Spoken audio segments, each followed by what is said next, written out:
امید ہے کہ آپ سب لوگ خیر خیریت سے ہیں۔ اللہ تعالیٰ آپ کو سلامت رکھے، خیریت سے رکھے۔ آج ڈاکٹر مدثر شیخ صاحب سفر پہ ہیں، تو کتاب الفتن ہم آج نہیں پڑھیں گے۔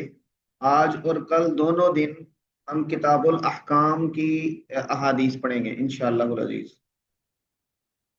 ہم نے اس کے 4 چیپٹر پڑھ لیے تھے۔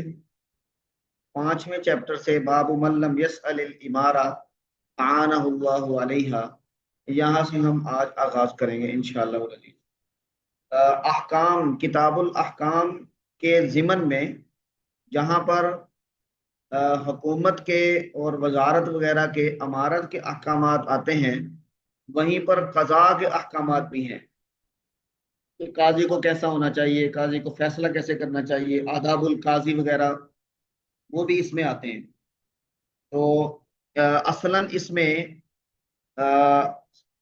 نظام حکومت میں اتھارٹی جن لوگوں کے پاس ہے اور وہ اتھارٹی استعمال کرتے ہیں دوسرے انسانوں پر، وہ فیصلہ کرنے کی قبیل سے ہو یا حکومت کرنے کی قبیل سے ہو، تو وہ سارے احکامات کتاب الاحکام کے زمرے میں آئیں گے۔ تو یہاں پر اوپر پہلے امیر کے بارے میں بتایا جا رہا تھا، اب امارت یعنی حکومت کا کوئی منصب اور عہدہ یا اقتدار، اس کو طلب کرنے کے حوالے سے کچھ احادیث آئیں گی، اور پھر قاضی یا حاکم فیصلہ کس کنڈیشن میں کرے، کیسے آدمی کو قاضی ہونا چاہیے، اس کی کچھ تفصیلات آئیں گی۔ اور پھر آگے امام بخاری ان سب ذمہ داریوں پر اجرت لینا کیسا ہے، حاکم اجرت لے سکتا ہے نہیں لے سکتا، قاضی اجرت لے سکتا ہے یا نہیں لے سکتا، حاکم یا قاضی یا نظام حکومت کسی کو کوئی ذمہ داری سونپے اور وہ ذمہ داری سر انجام دے کر آدمی کیا اس پر اجرت لے سکتا ہے یا نہیں لے سکتا، اس حوالے سے امام بخاری کچھ احادیث کا تذکرہ کریں گے۔ تو امید ہے ہم یہ تینوں ہی پہلو آج مکمل کر لیں گے انشاءاللہ العزیز۔ حالہ خان کے ذمے تھی یہ والی عبارت۔ جی بسم اللہ کریں حالہ خان، ہم شروع کرتے ہیں۔ بسم الله الرحمن الرحيم.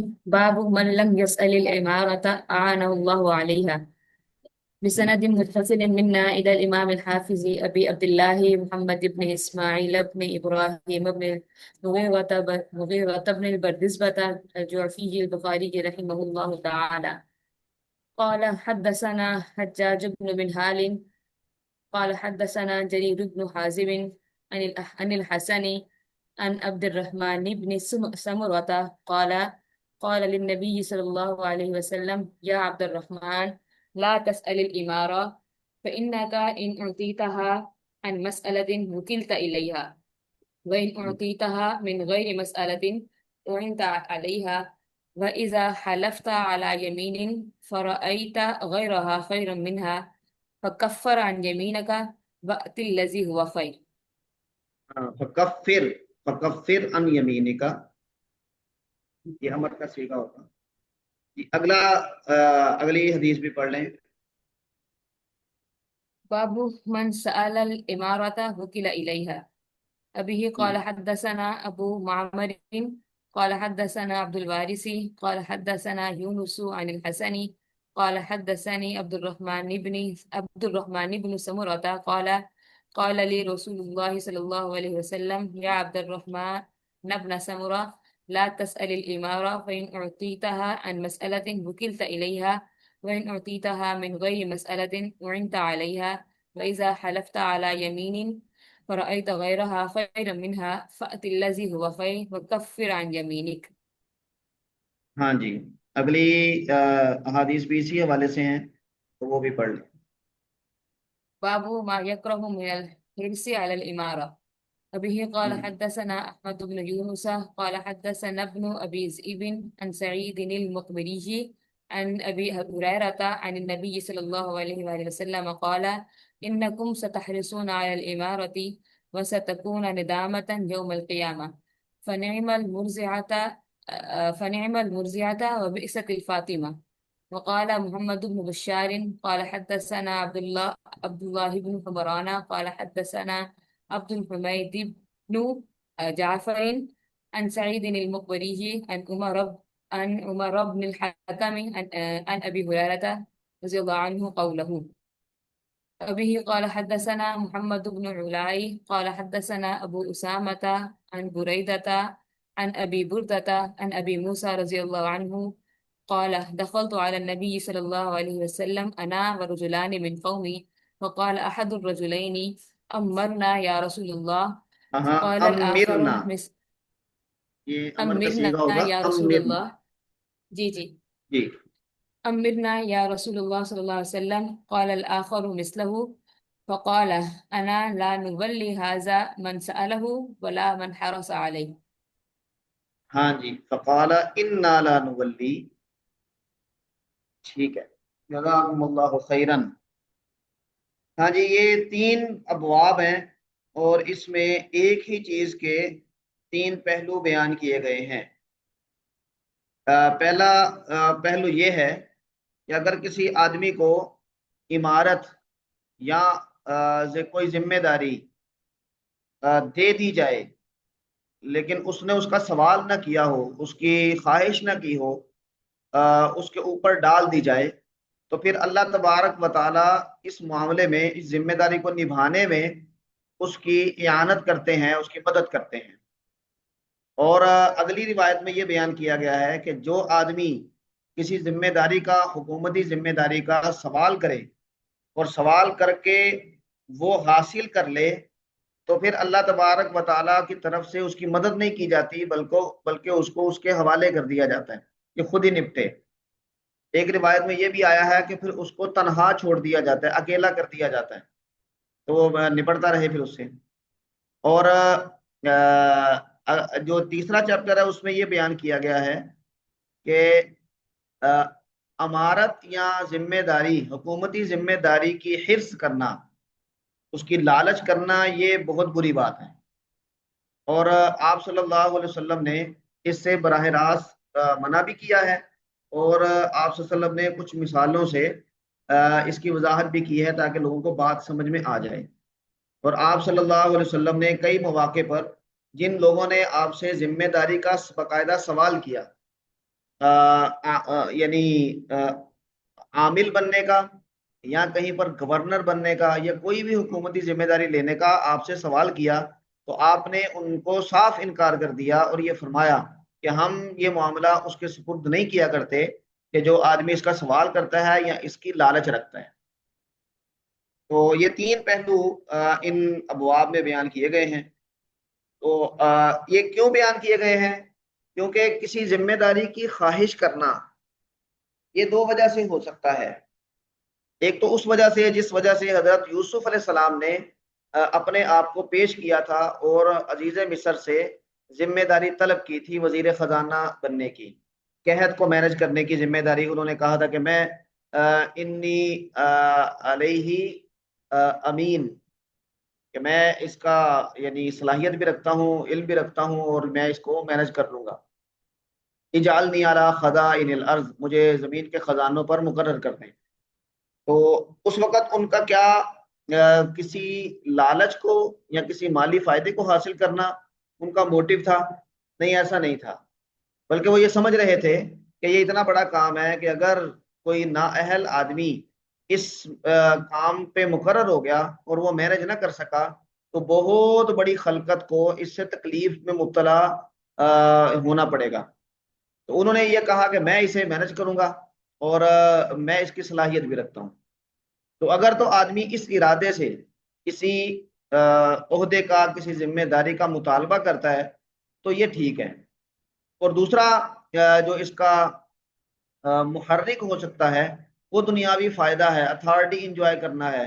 جو مالی فوائد آدمی کو مل سکتے ہیں چاہے وہ حرام ہی کیوں نہیں ہیں، ان کو لینے اور اپنی معاشرے میں سرکردگی کو، اپنی اقتدار کو، یعنی اپنی اتھارٹی کو قائم کرنا ہو، تو پھر یہ ایک برا موٹیو ہے، یہ محرک ٹھیک نہیں ہے. تو آپ صلی اللہ علیہ وسلم نے جس وجہ سے اس کی مذمت بیان کی ہے اور لوگوں کو ذمہ داری جو مانگنے والے ہیں ان کو ذمہ داری نہیں دی، وہ اس موٹیو کی وجہ سے یا اس محرک کی وجہ سے آپ نے ان کو انکار کیا۔ تو ظاہری بات ہے کہ اگر آپ کو کوئی ذمہ داری دی جاتی ہے تو یہ ذمہ داری آپ کے اتھارٹی میں، آپ کے مواقع میں، اور جہاں پر اضافہ کرتی ہے وہیں پر آپ کی جواب دہی میں بھی اضافہ کرتی ہے۔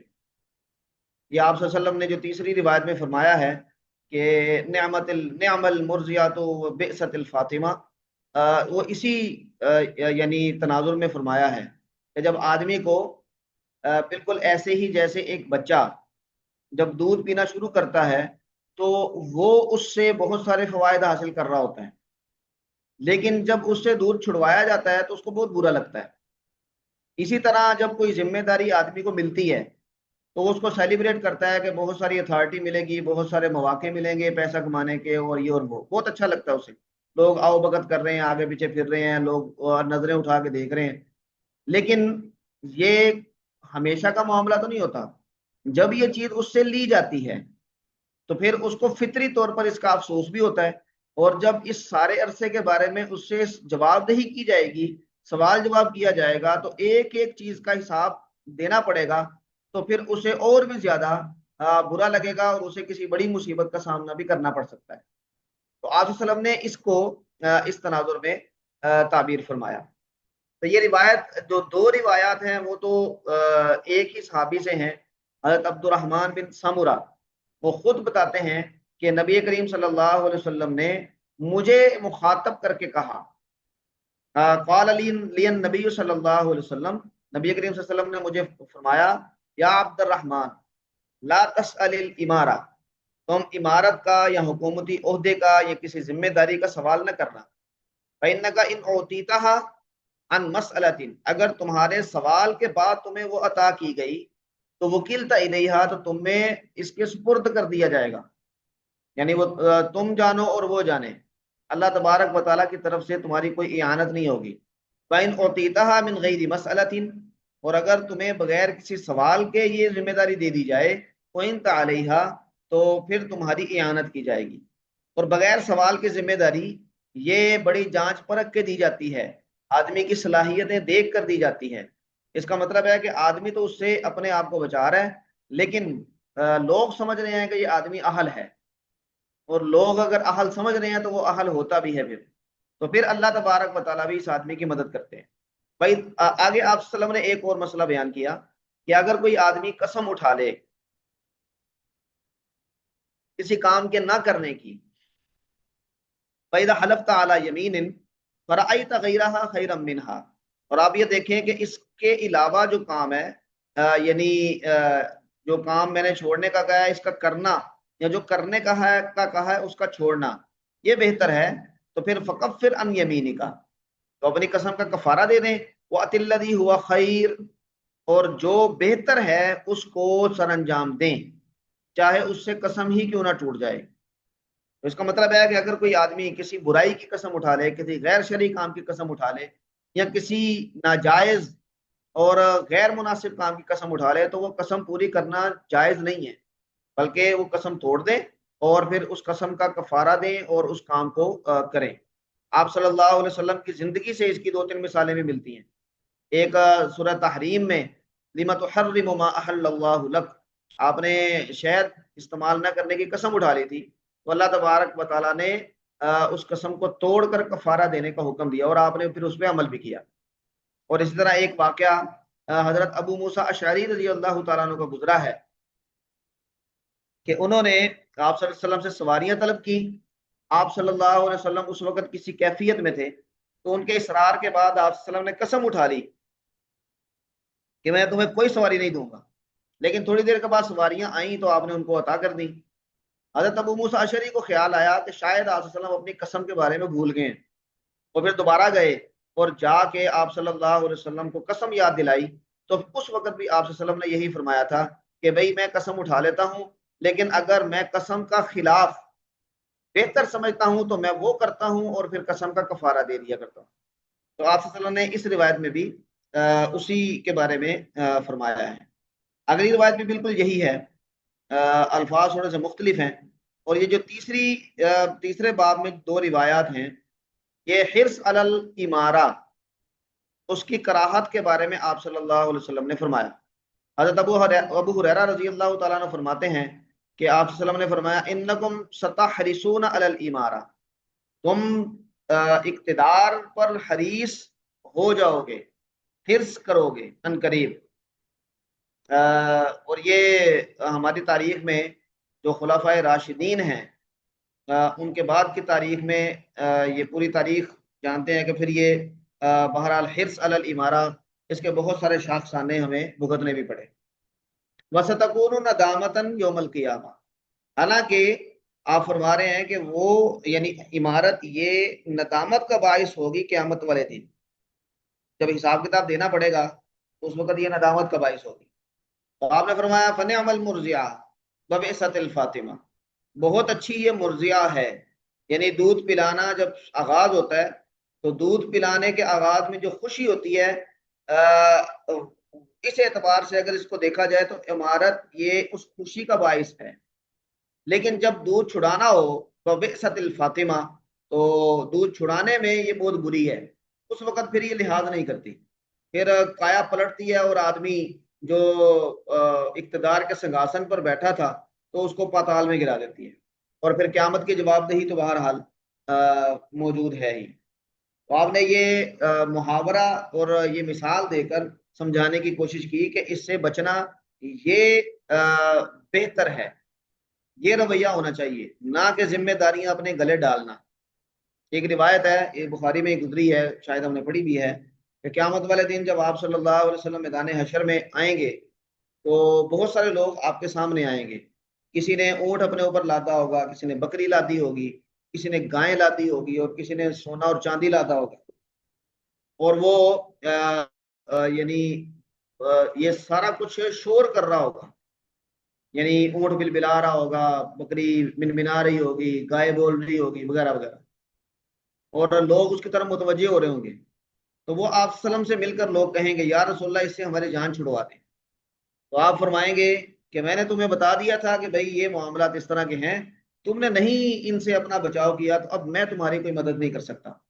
تو وہ خیانت کا مال ہوگا کہ کسی کی بکری چرائی ہے، کسی کا یعنی اونٹ چرایا ہے، مال چرایا ہے، تو وہ گلے پڑے گا۔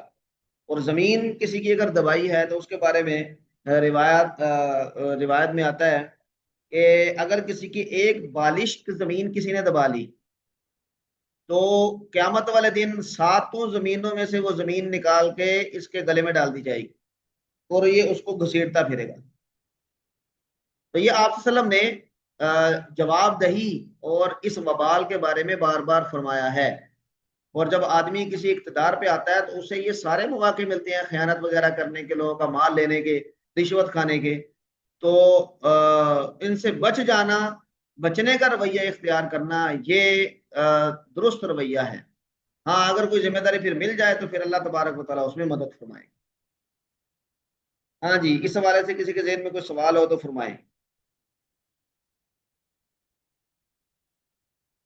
چلیں اگلی روایت پڑھیں جی، بسم اللہ۔ باب من استرعي رعية فلم ينصح. أبي قال حدثنا أبو نعيم قال حدثنا أبو الأشهب عن الحسن أن عبيد الله بن زياد عاد معقل بن يسار في مرزه الذي مات فيه، فقال له معقل إني محدثك حديثا سمعته من رسول الله صلى الله عليه وسلم، سمعت النبي صلى الله عليه وسلم يقول ما من عبد يسترعيه الله رعية فلم يحطها بنسخه لم يجد راحية الجنة. جی اگلی روایت بھی پڑھیں۔ وبه قال حدثنا إسحاق بن منصور قال أخبرنا حسين الجعفي قال زائدة ذكره هشام عن الحسن رضي الله عنه قال أتينا ما قلبنا يسار نعوده فدخل علينا عباد الله فقال له معقل أحدثك حديثا سمعته من رسول الله صلى الله عليه وسلم، فقال ما من وال جلی رعیتا من المسلمین فیموت وهو غاش لهم الا حرم اللہ علیہ الجنہ. ہاں جی. یہ اگر کوئی آدمی کسی ذمہ داری کا حامل ہو جائے، عمارت اسے حاصل ہو جائے، تو پھر اسے کیا کرنا چاہیے؟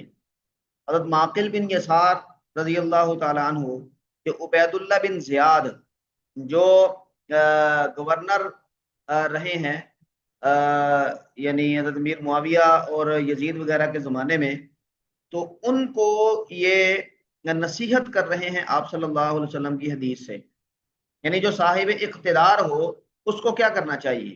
اللہ نے اس کو رعیت دی ہے، اس کو راعی بنایا ہے، تو پھر اسے خیر خواہی کا رویہ اپنانا چاہیے. خیر خواہی کا مطلب لوگوں کے فلاح و بہبود، ان کی بہتری، ان کے معاملات کی دیکھ بھال، ان کو ظلم سے بچانے، یہ سارا رویہ اس کا ہونا چاہیے. اگر وہ یہ نہیں کرتا، اس کا مطلب ہے اس نے وہ ذمہ داری جس کا اسے راعی بنایا گیا تھا، جو اس کے ذمہ لگائی گئی تھی، اس نے وہ ذمہ داری ادا نہیں کی. اور جب وہ ذمہ داری ادا نہیں کرے گا اور بغیر یہ ذمہ داری ادا کیے دنیا سے رخصت ہوگا، تو اللہ تبارک و تعالیٰ پھر اس سے اس کا حساب لیں گے. اور وہ حساب کیسا ہوگا؟ لم یجد رائحۃ الجنہ، وہ جنت کی خوشبو بھی نہیں پائے گا. دو تین مقامات پہ آپ نے یہ جملہ استعمال کیا ہے، لم یجد رائحۃ الجنہ، تو ایک اس موقع پر بھی ہے. تو عبید اللہ بن حسن کہتے ہیں کہ عبید اللہ بن زیاد یہ معقل بن یسار کی عیادت کے لیے ان کے گھر گئے، فی مرضی الذی مات فیہ، یعنی اس بیماری میں جس میں حضرت معقل کی وفات ہوئی. تو معقل نے اس وقت ان کو کہا انی محدثک حدیثا، میں آپ کو ایک حدیث بیان کرتا ہوں جو میں نے رسول اللہ صلی اللہ علیہ وسلم سے سنی ہے. میں نے نبی کریم صلی اللہ علیہ وسلم سے سنا، آپ فرما رہے تھے ما من عبد یسترعیہ اللہ رعیتا، کوئی بندہ بھی ایسا نہیں ہے جس کو اللہ کسی رعایا کا ذمہ دار بنائے، راعی بنائے، فلم یحطھا بنصحہ، پھر وہ اس رعایا کا اپنی نصیحت امیز رویے کے ساتھ احاطہ نہ کرے، یعنی ان کو یعنی ان کی فلاح و بہبود کی فکر نہ کرے کہ اپنی ذمہ داری ادا نہ کرے، لم یجد رائحۃ الجنہ، تو وہ جنت کی خوشبو بھی نہیں پا سکے گا. وہ یہی روایت نیچے بھی ذکر کی گئی ہے کہ حسن کہتے ہیں کہ ہم معقل بن یسار کے پاس گئے ان کی عیادت کے لیے، تو وہ وہیں پر تھے. فدخل علینا عبید اللہ، تو وہ عبید اللہ بن زیاد بھی وہیں پر آ گئے. تو معقل نے ان کو کہا احدثک حدیثا سمعتہ من رسول اللہ صلی اللہ علیہ وسلم، میں آپ کو ایک ایسی حدیث بتاتا ہوں جو میں نے رسول اللہ صلی اللہ علیہ وسلم سے سنی ہے.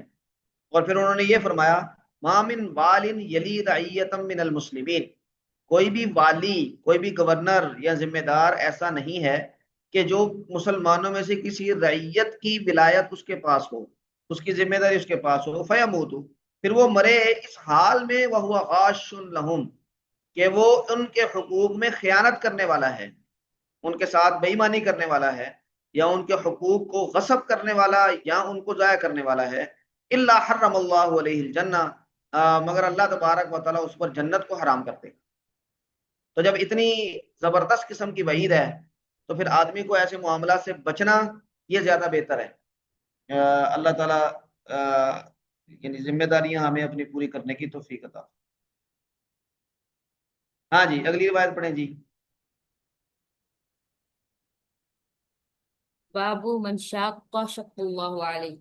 أبيه قال حدثنا إسحاق الواسطي قال حدثنا خالد عن الجريري عن طريف أبي تميمة قال شهدت صفوان وجندبا وأصحابه وهو يوصيهم فقالوا هل سمعت من رسول الله صلى الله عليه وسلم شيئا؟ قال سمعته يقول من سمع الله به يوم القيامة. قال ومن شقق الله عليه يوم القيامة. فقالوا أوصنا. فقال إن أول ما ينتن من الإنسان بطنه فمن استطاع أن لا يأكل إلا طيبا فليفعل ومن استطاع أن لا يحال بينه وبين الجنة بملء كف من دم أهراقه فليفعل قلت لأبي عبد الله من يقول سمعت رسول الله صلى الله عليه وسلم جندب؟ قال نعم جندب. ہاں جی، یہ روایت ہے کہ جس میں آپ صلی اللہ علیہ وسلم لوگوں پر نرمی کرنے اور حلال رزق یعنی استعمال کرنے کی ترغیب دے رہے ہیں. تو ابو تمیمہ یہ کہتے ہیں کہ میں صفوان، جندب اور ان کے ساتھیوں کے پاس گیا، وَهُوَ يُوصِيهِمْ، اور جندب جو ہیں وہ ان کو نصیحت کر رہے تھے. فقالو، انہوں نے کہا، هل سمعت من رسول اللہ صلی اللہ علیہ وسلم شیئا، کیا رسول اللہ صلی اللہ علیہ وسلم سے آپ نے کوئی چیز سنی ہے؟ تو انہوں نے کہا کہ سمعتہ یقول، میں نے آپ صلی اللہ علیہ وسلم سے یہ سنا ہے، من سمع اللہ بہ یوم القیامہ، جو آدمی تسمیع کرے گا.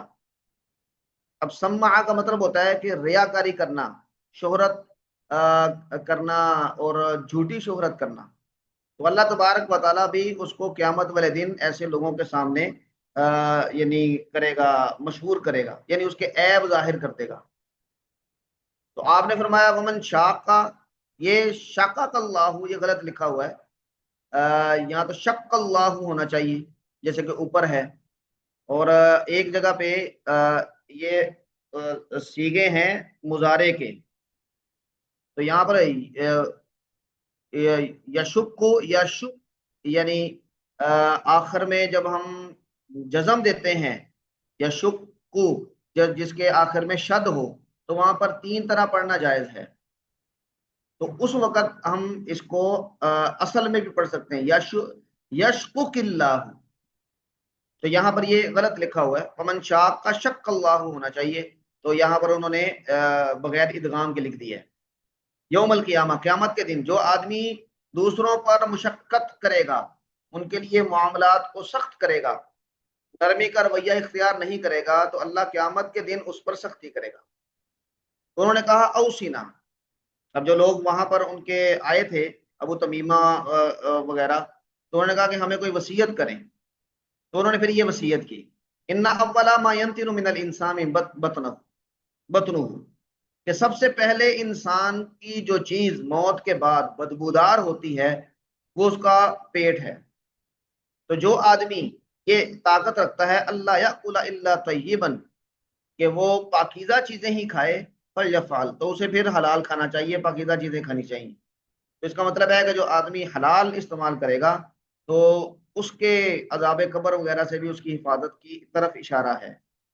ومن استطاع اللہ یحال بینہ وبین الجنۃ، اور جو اس بات کی طاقت رکھتا ہے کہ اس کی اور جنت کے درمیان نہ حائل ہو، بملء کف من دمن، ایک مٹھی بھر بھی خون، احراقہ، جس کو اس نے بہایا ہو، فلیفعل، تو وہ بھی ایسا کرے.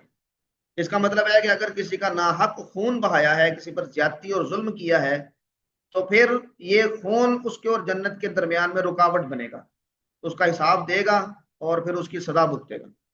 قلت لابی عبداللہ، تو کہتے ہیں میں نے ابو عبداللہ سے یہ کہا، من یقول سمعت رسول اللہ صلی اللہ علیہ وسلم، یہ کس نے کہا؟ اب یہ ظاہری بات ہے صفوان ہے، جندب ہیں اور اصحابہ ہیں. تو وہ یہ معلوم کرنا چاہ رہے ہیں کہ ان تینوں میں سے کس نے سمعت رسول اللہ صلی اللہ علیہ وسلم کہا تھا؟ یا جندب نے کہا تھا؟ انہوں نے کہا ہاں جی جندب نے کہا تھا. تو یہ انہوں نے اس کی وضاحت کر دی. تو یہاں پر بھی گویا کہ یہی ہے کہ جب آپ کے پاس کوئی ذمہ داری ہے تو آپ کو لوگوں پر نرمی کرنی چاہیے، ان کے ساتھ سختی کا رویہ نہیں اپنانا چاہیے. یہاں تک جو ابواب ہیں یہ امارت، ذمہ داری کے مختلف پہلوؤں کے حوالے سے نبی کریم صلی اللہ علیہ وسلم کے ارشادات ہیں. تو امام بخاری اس کا تذکرہ کر رہے تھے. اب اس کے بعد جو باب نمبر 10 سے آگے آغاز ہو رہا ہے وہ قضاء کے بارے میں ہے، کہ قاضی کی ذمہ داریاں کیا ہے، قاضی کیسے معاملات کرے گا، تو اس کے بارے میں. جی پڑھیں جی. باب القضاء والفتيا في الطريق. وقضى يحيى بن يعمر في الطريق، وقضى الشعبي على باب داره. أبيه قال حدثنا عثمان بن أبي شيبة قال حدثنا جرير عن منصور عن سالم بن أبي الجعد قال حدثنا أنس بن مالك رضي الله عنه قال بينما أنا والنبي صلى الله عليه وسلم خارجان من المسجد فلقينا رجل عند سدة المسجد فقال يا رسول الله صلى الله عليه وسلم متى الساعة؟ قال النبي صلى الله عليه وسلم ما أعددت لها؟ فكأن الرجل استكان ثم قال يا رسول الله صلى الله عليه وسلم ما أعددت لها كبير صيام ولا صلاة ولا صدقة ولكن أحب الله ورسوله فقال أنت مع من أحببت. ہاں جی، باب القضاء والفتیا فی الطریق، یعنی اگر کوئی فیصلہ آپ کے پاس آ جائے یا آپ سے کوئی مسئلہ پوچھ لیا جائے تو کیا وہ چلتے چلتے راستے میں آپ سر انجام دے سکتے ہیں، مسئلہ بتا سکتے ہیں، فیصلہ کر سکتے ہیں یا نہیں؟ تو اس کے بارے میں امام بخاری اس روایت سے استدلال کر رہے ہیں۔ تو مسئلہ پوچھنے میں تو کوئی حرج نہیں ہے اور بتانے میں بھی کوئی حرج نہیں ہے، لیکن فیصلے کے بارے میں یعنی فیصلہ کیا تو جا سکتا ہے اگر کوئی معمولی سا فیصلہ ہو، لیکن اس میں ٹیکنیکلٹیز کیونکہ زیادہ ہوتی ہیں تو اس میں احتیاط کرنی چاہیے تاکہ دونوں طرف کے معاملات سمجھ کے سن کے تو پھر فیصلہ کیا جائے پوری تسلی کے ساتھ۔ آگے جو روایات آئیں گی اس کی روشنی میں یہی بات معلوم ہوتی ہے۔ تو حضرت انس بن مالک رضی اللہ تعالیٰ عنہ بیان کرتے ہیں کہ میں اور نبی کریم صلی اللہ علیہ وسلم خارجان من المسجد، مسجد سے نکل رہے تھے، فلقینا رجل عند سدۃ المسجد، تو مسجد کے جو سدہ ہے یعنی جو دہلیز ہے یا وہ دروازے کی چوکھٹ ہے، اس پہ ایک آدمی ملا ہمیں، تو اس نے کہا یا رسول اللہ متی الساعہ، اللہ کے رسول قیامت کب آئے گی؟ اب اس نے سوال پوچھا تو نبی کریم صلی اللہ علیہ وسلم نے فرمایا ما عادت لہا، قیامت کا سوال پوچھتے ہو تیاری کیا کی ہے؟ فکأن الرجل استکانا، اب یہ سن کے وہ آدمی گویا کہ خاموش ہو گیا، استکانا یعنی اس نے تھوڑا سا توقف کیا، وہ سر جھک گیا، یعنی وہ تھوڑا سا سوچ بچار کرنے لگا۔ ثم قالا، پھر اس نے کہا یا رسول اللہ ما اعددت لها کبیر صیام ولا صلاۃ ولا صدقہ، میں نے قیامت کے لیے کوئی زیادہ تیاری تو نہیں کی، نہ ہی کوئی بہت زیادہ روزے ہیں، نہ نمازیں ہیں، اور نہ ہی صدقہ ہے، ولیکن احب اللہ ورسولہ، لیکن میں اللہ اور اللہ کے رسول سے محبت کرتا ہوں۔ تو آپ نے فرمایا انت مع من احببتا، تو اسی کے ساتھ ہوگا کہ جس سے تو نے محبت کی۔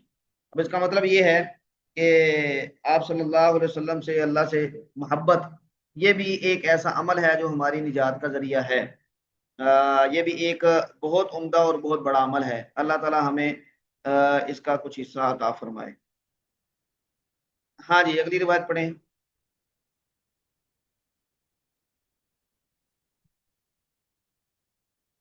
باب ما ذكر أن النبي صلى الله عليه وسلم لم يكن له بواب. وبه قال حدثنا إسحاق بن منصور قال أخبرنا عبد الصمد قال حدثنا شعبة قال حدثنا ثابت البناني قال سمعت أنس بن مالك يقول لامرأة من أهله تعرفين فلانا؟ قالت نعم. قال فإن النبي صلى الله عليه وسلم مر بها وهي تبكي عند قبر فقال اتق الله واصبري. قالت إليك عني فإنك خلف من مصيبتي. قال فجاوزها ومضى فمر بها رجل فقال ما قال لك رسول الله صلى الله عليه وسلم؟ قالت ما عرفته. قال إنه رسول الله صلى الله عليه وسلم. قال فجاءت إلى بابه فلم تجد عليه بوابا فقالت يا رسول الله صلى الله عليه وسلم والله ما عرفتك. فقال النبي صلى الله عليه وسلم إن الصبر عند أول صدمة. ہاں جی، آپ صلی اللہ علیہ وسلم کے دروازے پر، حالانکہ آپ حاکم تھے، کوئی دربان نہیں تھا جو لوگوں کو آپ صلی اللہ علیہ وسلم تک رسائی کو مشکل بناتا یا لوگوں کو آپ صلی اللہ علیہ وسلم سے براہ راست ملنے سے روکتا۔ آپ صلی اللہ علیہ وسلم کا ساری زندگی یہی معمول رہا، اور خلفائے راشدین کا بھی یہی معمول رہا، لیکن جب حضرت علی رضی اللہ تعالیٰ عنہ پر حملہ ہوا تو اس کے بعد پھر یعنی خفیہ حملے جب ہونا شروع ہوئے حاکموں پر، تو اس کے بعد پھر یہ دربان رکھنے والی روایت کافی مضبوط ہوئی، اور حضرت امیر معاویہ رضی اللہ تعالیٰ عنہ کے دور میں یہ اس پر پابندیاں لگیں اور کافی ساری پھر اس میں انتظامات کیے گئے۔ تو یہاں پر امام بخاری یہ بتانا چاہ رہے ہیں کہ جس آدمی کے ذمے پبلک میٹرز ہوں، لوگوں کو اس سے کوئی واسطہ ہو اپنے معاملات میں، تو اسے اپنے تک رسائی کو مشکل نہیں بنانا چاہیے، اور اس کی تعبیر انہوں نے بواب سے کی ہے کہ ایسا کوئی دربان یا ایسی کوئی پابندی نہیں لگانی چاہیے کہ لوگ اس تک رسائی میں ہی بہت زیادہ مشکلات کا سامنا کرنے لگیں۔ تو رسائی آسان ہوگی تو لوگوں کے مسائل جلدی حل ہوں گے اور متعلقہ آدمی تک پہنچیں گے، تو یہ بتانا چاہ رہے ہیں۔ تو ثابت بنانی یہ حضرت انس بن مالک رضی اللہ تعالیٰ عنہ سے روایت کرتے ہیں کہ حضرت انس بن مالک نے اپنے اہل و عیال میں سے ایک خاتون سے یہ کہا، تعریفین فلانا، فلاں عورت کو جانتی ہو؟ انہوں نے کہا ہاں جانتی ہوں۔ تو پھر انہوں نے یہ واقعہ بتایا کہ نبی کریم صلی اللہ علیہ وسلم مر بہا، اس کے قریب سے گزرے اور وہ رو رہی تھی ایک قبر کے پاس۔ تو آپ صلی اللہ علیہ وسلم نے فرمایا، اس کو نصیحت کی، اتق اللہ وصبری، اللہ سے ڈرو اور صبر کرو۔ ایسے واویلا کرنا اور رونا دھونا ڈال دینا یہ کوئی یعنی اچھا رویہ نہیں ہے۔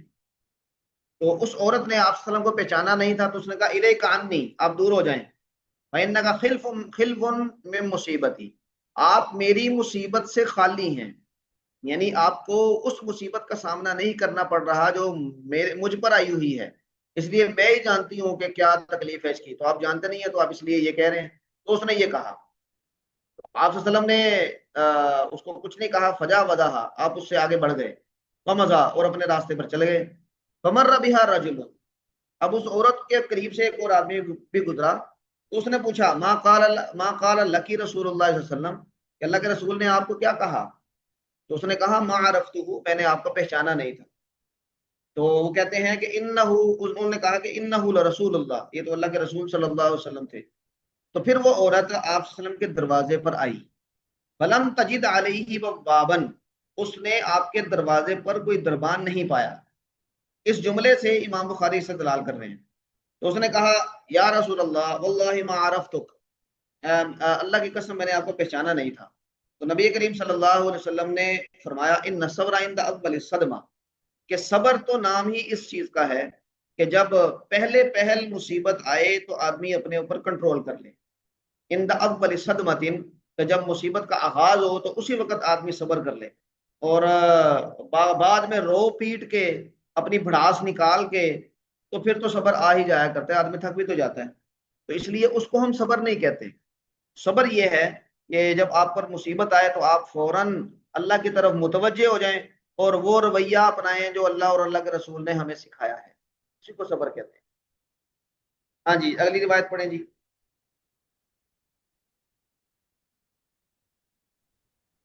باب الحاكم يحكم بالقتل على من وجب عليه دون الإمام الذي فوقه. أبيه قال حدثنا محمد بن خالد الزهري قال حدثنا محمد بن عبد الله الأنصاري قال حدثني أبي عن سمامة عن أنس بن مالك رضي الله عنه قال إن قيس بن سعد كان يكون بين يدي النبي صلى الله عليه وسلم بمنزلة صاحب الشرطة من الأمير. شرطتی، شرطة من الأمير. اگلی وبه روایت بھی پڑھیں۔ قال حدثنا مسدد قال حدثنا يحيى هو القطان عن قرة بن خالد قرة بن خالد قرۃ قال جی، بن خالد قال حدثني حميد بن هلال قال حدثنا أبو بردة عن أبي موسى أن النبي صلى الله عليه وسلم بعثه وأتبعه بمعاذ. وبه جی، قال حدثني عبد الله بن الصباح قال حدثنا محمود بن الحسن قال حدثنا خالد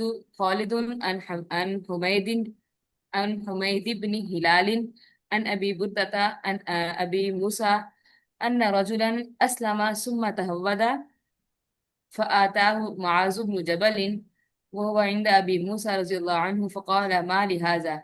قال أسلم ثم تهود. قال لا أجلس حتى أقتله فقضاه الله ورسوله. ہاں وہ رسولی. اچھا جی.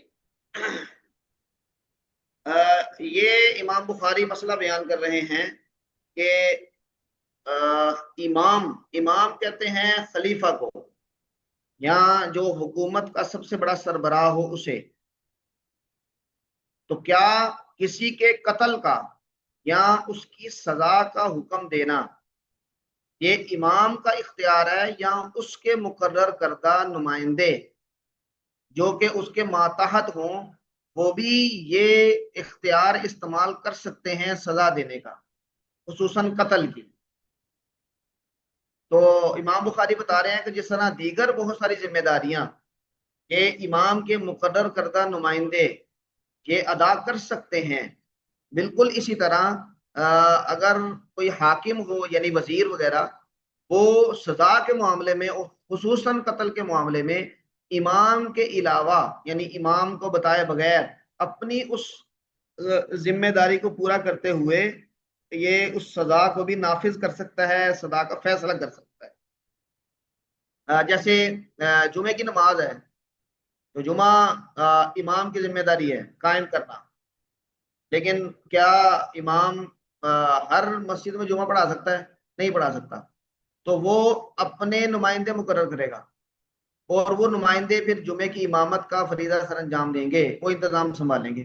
تو وہ اپنے اپنے حالات کے مطابق جیسے وہ معاملہ چلا سکتے ہیں. تو اسی طرح اگر کوئی حاکم، کوئی گورنر، کوئی قاضی مقرر کیا گیا ہے، اسے ذمہ داری دی گئی ہے، تو وہ امام کے بغیر بھی اپنے ان اختیارات کو استعمال کر سکتا ہے. اور اس کے استدلال کے طور پہ یعنی یہاں پہ حضرت معاذ رضی اللہ تعالیٰ عنہ کا وہ قصہ جو پہلے بھی گزر چکا ہے مغازی میں بھی، کہ جب وہ حضرت معاذ اور حضرت ابو موسیٰ یمن کی طرف گئے تھے، تو حضرت ابو موسیٰ حضرت معاذ کو ملنے کے لیے گئے تھے، تو وہاں پہ ایک آدمی بندھا ہوا کھڑا تھا. تو اس کے بارے میں پوچھا کہ یہ کون ہے؟ تو انہوں نے کہا اسلم ثم تحبدا، یہ مسلمان ہوا تھا لیکن بعد میں مرتد ہو گیا. تو انہوں نے پھر یہ کہا تھا کہ جب تک اس کی گردن نہیں اتاری جائے گی، سزا نافذ نہیں کی جائے گی، تو میں نہیں بیٹھوں گا. اب اس کا مطلب یہ ہے کہ موت کی سزا تھی لیکن ایک حاکم سزا دے رہا ہے، امام وہ سزا نہیں دے رہا. تو امام بخاری اس سے استدلال کر رہے ہیں.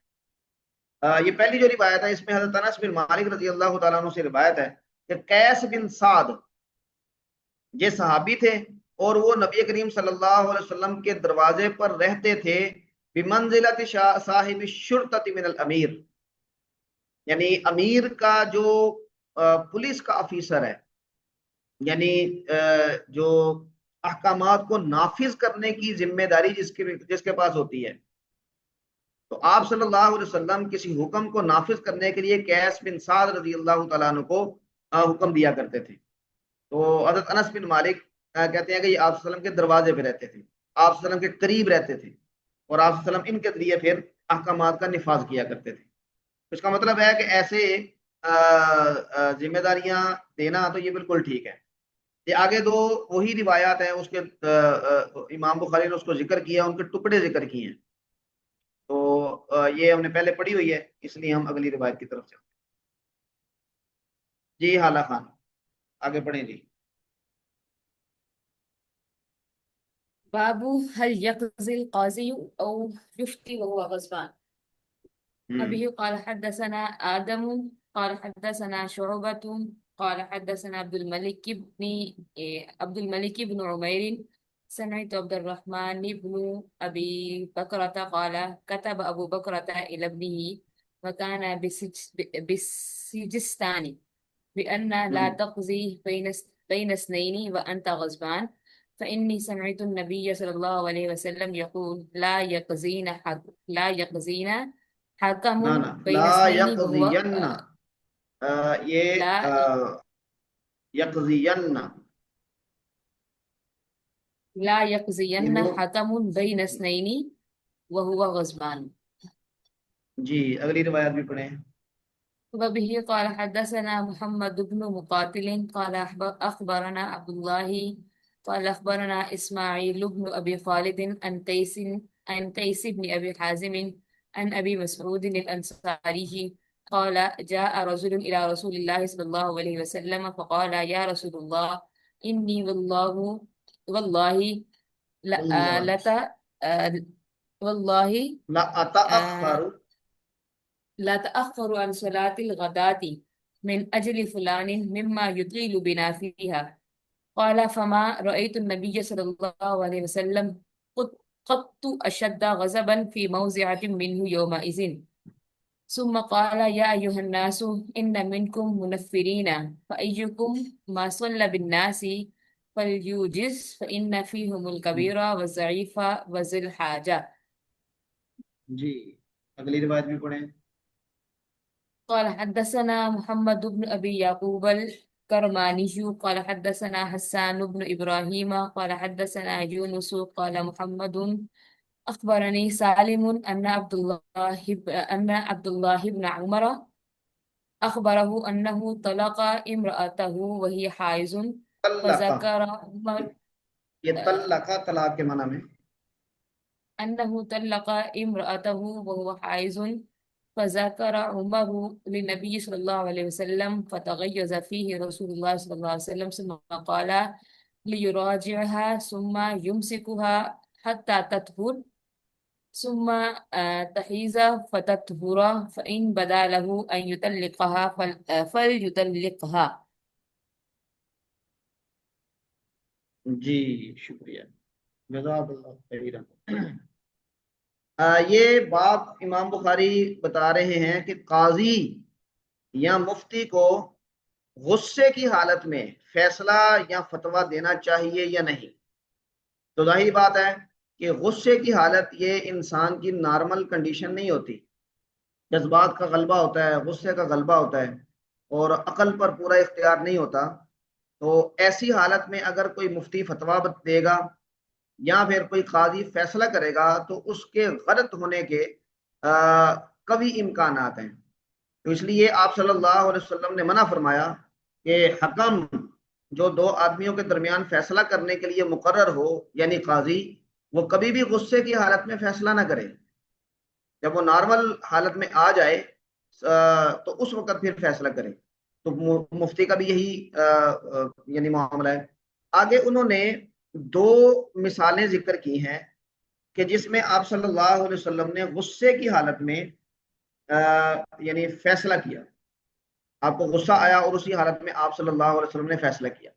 تو امام بخاری اصل میں یہ بتانا چاہ رہے ہیں کہ آپ صلی اللہ علیہ وسلم اللہ کے نبی تھے اور آپ کا غصہ اور آپ کی یعنی رضامندی یا آپ کی جو بھی حالت تھی وہ اللہ کے حکم کے تابع تھی.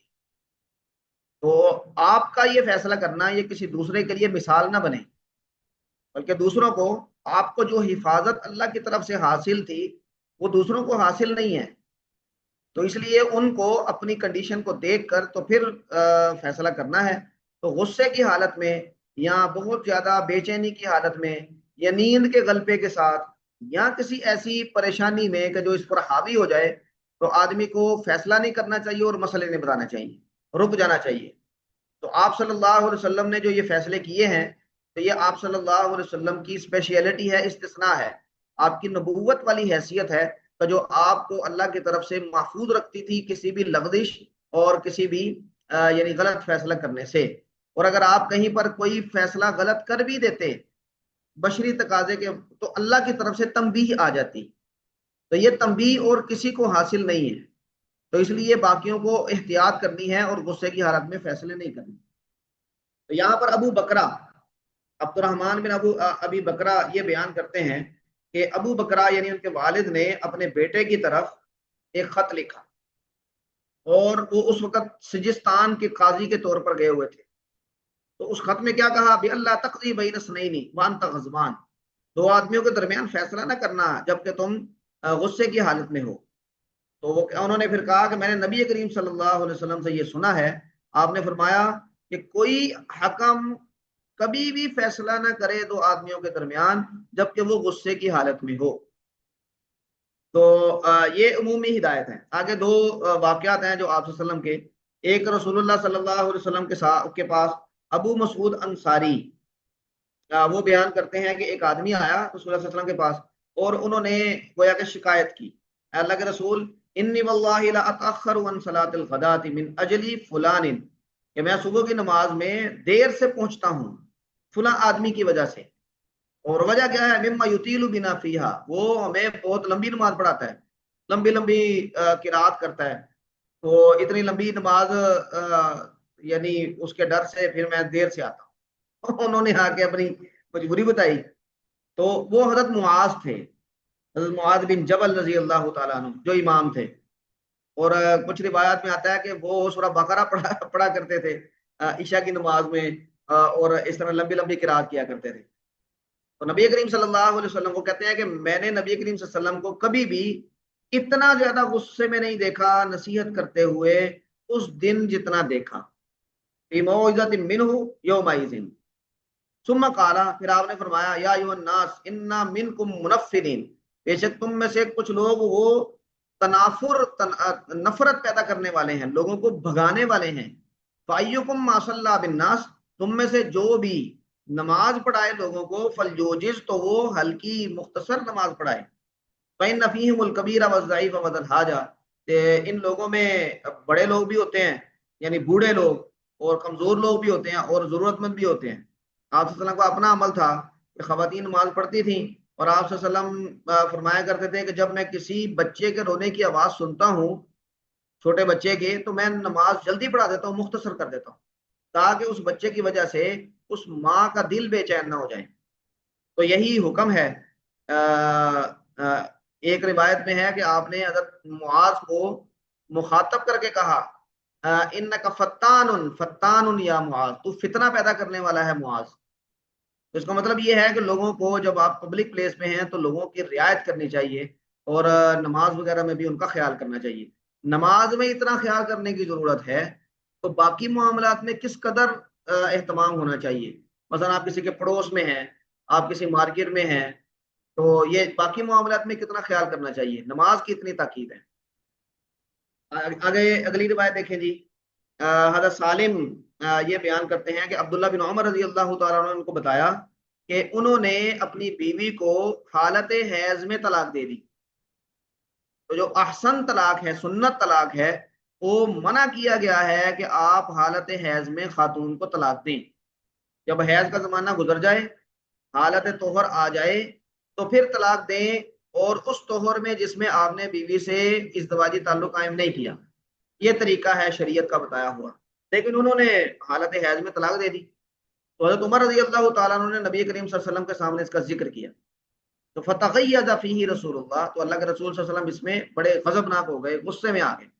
پھر آپ نے فرمایا، لیراجعھا، اسے چاہیے کہ وہ رجوع کر لے، ثم یمسکھا، پھر اس کو روک کے رکھے اپنے پاس، یعنی طلاق نہ دے، حتی تطہر، جب تک کہ وہ حالت طہارت میں آ جائیں، ثم تحیضا، پھر حالت حیض میں جائیں، فتطہرا، پھر وہ حالت طہر میں آئیں، تو پھر فین بدا لہ ان یطلقھا، اگر ان کو لگے کہ وہ ان کو طلاق دے دیں تو فلیطلقھا، تو پھر طلاق دیں۔ تو آپ نے یہ پورا مسئلہ بتایا، لیکن حالت غیظ اور غضب میں ہی فرمایا۔ تو اس کا مطلب ہے کہ آپ صلی اللہ علیہ وسلم اس معاملے میں یعنی آپ کو استثناء حاصل ہے، اللہ تبارک و تعالیٰ کی طرف سے جو حفاظت آپ کے اوپر سایہ فگن تھی اس کی وجہ سے، باقیوں کے پاس نہیں ہے، تو اس لیے انہیں غیظ و غضب کی حالت میں یعنی مسائل وغیرہ یا فیصلے نہیں کرنے چاہیے۔ اچھا جی، یہاں تک کسی کا کوئی سوال ہو تو فرمائیں، پھر ہم یہاں پہ روکتے ہیں، انشاءاللہ کل یہاں سے آغاز کریں۔ جی سر، یہ پیچھے جو ہم نے عبد الرحمن بن ابی بکرہ پڑھا، یہ حضرت ابو بکر کے بیٹے ہیں یا کوئی اور صحابی ہیں؟ نہیں نہیں نہیں نہیں نہیں نہیں، یہ اور ہیں، ابو بکرہ ایک اچھا اور صحابی تھے، ٹھیک عبد ہے، الرحمن ابن ابی بکرہ، یہ حضرت ابو بکر نہیں ہے۔ ٹھیک۔ حضرت ابو بکر حضرت کا ابو تو بکر ابو کے ایک بکر ہی بیٹے ہوتا کا ہے نا، نام بھی عبد الرحمن ہے۔ عبد الرحمن، اس وجہ سے مجھے غلط فہمی ہوئی ہے۔ ہاں جی، جی جی کیونکہ ان کا تو ابو بکر صرف لکھا ہوتا ہے نا، ابو بکرہ نہیں لکھا ہوتا نا۔ جی جی جی جی، ابو بکر ہے ان کا، ٹھیک ہے، ان کی کنیت ابو بکر ہے۔ ٹھیک ہے جی سر۔ آیت آج کل اچھا تو جی اگر کوئی ایسا وہ طلاق جی والا جی مسئلہ ہوتا ہے تو وہ تو خواتین پہلے ہی گھر سے چلی جاتی ہیں، وہ تو رہتے ہی نہیں اس گھر میں. نہیں نہیں، یہ یہاں پہ تو بہت آپ نے غلط فرمایا بات کہ ہے، اس کو یہ رکھو. بہت جی جہالت کی بات ہے. یہ اللہ نے جو سہولتیں خواتین کے لیے رکھی ہوئی ہیں، یہ ان کو اپنے ہاتھ سے تباہ کر دینے والی بات ہے. عدت کا مسئلہ یہ ہے کہ اگر 3 طلاق بھی ہو گئی ہیں اور لذا بھی طلاق ہو گئی ہے تو خاتون عدت شوہر کے گھر میں گزارے گی، اور شوہر کے ذمے ہے اس کا سارا انتظام کرنا، اس کے نان نفقے کا، اس کے رہن سہن کا، اس کے پروٹیکشن کا انتظام کرنا، یہ شوہر کے ذمے ہے. ہمارے ہاں یہ جہالت ہے کہ خواتین جو ہیں وہ طلاق ہوتی ہے تو وہ مرد بھی ایسے جاہل ہیں کہ وہ ان کو نکال دیتے ہیں، اور خواتین بھی جی. ان کو بھی نہیں پتا تو وہ بھی اپنے ماں باپ کے گھر میں جا کے بیٹھ جاتے ہیں. وہ مرد تو اور اس کے گھر والے تو یہی کہتے ہیں کہ ہم نے اسے طلاق دے دی اور اتنے بے شرم ہیں یہ لوگ کہ ابھی بھی یہ ادھر ہے. وہ تو یہ کہتے ہیں کہ اب ان کو دیکھنا بھی گناہ ہے ایک دوسرے کو. نہیں نہیں نہیں، یہ بالکل غلط بات ہے. جب تک عدت ہے اور طلاق جس نوعیت کی دی ہے وہ اس کی بیوی ہے، نہ وہ فیصلہ اس کے گھر میں رہے گی تو نسب کی حفاظت ہوگی اور اس عورت پر بھی حرف نہیں آئے گا. اس کے گھر میں رہے گی تو رجوع کے امکانات میکسیمم ہوں گے. اس کے گھر میں رہے گی تو صلح کے معاملات کو ذرا ٹیکل کرنا آسان رہے گا. اس کے گھر میں رہے گی تو مرد کی ذمہ داری جو اس کا نان نفقہ ہے وہ ادا کرے گا. لوگوں کو اس کے بارے میں نہیں پتا اور وہ جہالت کا مظاہرہ کرتے ہیں. جزاک اللہ صاحب. چلیں جی، اللہ تعالیٰ خوش رکھے. انشاءاللہ 9:30 دوسری کلاس میں ملاقات ہوتی ہے. انشاءاللہ کل ہم یہاں سے آغاز کریں گے. السلام علیکم ورحمۃ اللہ وبرکاتہ.